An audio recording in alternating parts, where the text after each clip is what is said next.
Tam je gospod reporter Milan, sem ponovno na Sledi resnice. Danes po noči in zgodaj zjutraj je veliko nevšečnosti povzročal močan južni do jugozahodni veter, ki je pihal ponekod s hitrostjo tudi več kot 100 km/h, v sunkih seveda, in že takoj so bila poročila, da je cesta na Lovrenc na Pohorju praktično neprevozna in zaprta. Tukaj so vedno težave, ko so take vremenske nevšečnosti, zato sem se odločil, da se pripeljem in da vidim, kakšna je ta škoda, da napravim poročilo. Zdaj vidim, delavci odstranjujejo cestno zaporo, tukaj več dreves leži čez cesto, avtomobili stojijo, pa grem preveriti do delavcev, kako dolgo še bo ta zapora tukaj trajala.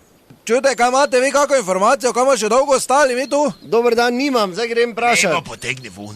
Levo potegni, idi mimo. Ata pa če je dreva, čez cesto ne morem levo mimo, no. Škarpa pa gor idi.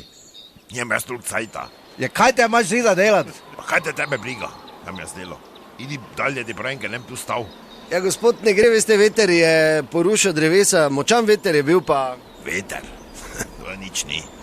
Kaj je včasih pihalo? Vse po luftu noslo. Dobro, Ata, daj ne pretiravaj, no. Tebe kdo kaj vprašal? Te vprašal kdo kaj? Da ne je bilo vetra, tebe tak ne je bilo butla. Tako je tvoja mati po luftu prineslo k meni, direkt gor. To je vse noslo. Resno? Vse živino, vse to noslo. Tudi če je bil per v luftu, se sploh več obrnili, nismo tako pihalo. No, ker Maribor je kar močno pihalo, tudi odkrivalo je strehe, pa to očitno v vaših časih tudi tako pravite, ne? V naših cajtih nič ni odkrivalo, se nismo imeli streh, tako pihalo.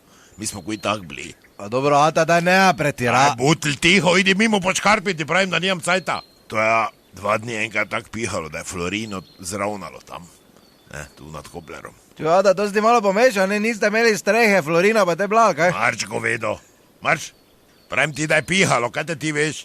Če ne bi tebe ne bilo, pa ne imel dela tu. Kaj boš pelo mimo? Ne morem, ker je drevo na cesti, pa kaj vidiš? Veja, misliš, veš, kakve dreve smo mi imeli? Ko je pri nas dreva padla, skoraj nino vred. To je bila dreva. Ker lahko vas nekaj prosim, nekaj nervoznega. Ti me delaš nervoznega, peli mimo, da me sar čaka v Lovrencu. Dobro, upam, da bo hitro, torej mimo ta zastoj do naslednjič, ne pozabite, resnica ni plenica, pa vendar marsikomu smrdi.